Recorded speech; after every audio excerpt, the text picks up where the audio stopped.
இன்றைய தியானம் பரபோதம். உலகை எண்ணி உலகமயமாய் இருக்கும் நான் உன்னை எண்ணி உனது போதத்தில் நிலைத்து நின்று விடுவேனாக.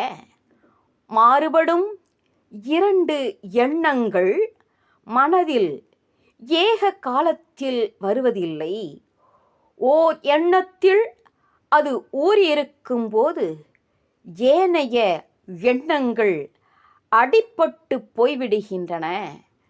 பரபோதம் என்னும் பேரறிவில் எண்ணங்கள் யாவும் அடிபட்டு போய்விட்டால் பேரறிவே எஞ்சி நிற்கும். பொன்னை மறைத்தது பொன்னணி போடணும், பொன்னில் மறைந்தது பொன்னணி போடணும். பொன்னை மறைத்தது பொன்னணி போடணும், பொன்னில் மறைந்தது பொன்னணி போடணும். தன்னை மறைத்தது தன் கரணங்களாம், தன்னில் மறைந்தது தன் கரணங்களே. தன்னை மறைத்தது தன் கரணங்களாம், தன்னில் மறைந்தது தன் கரணங்களே.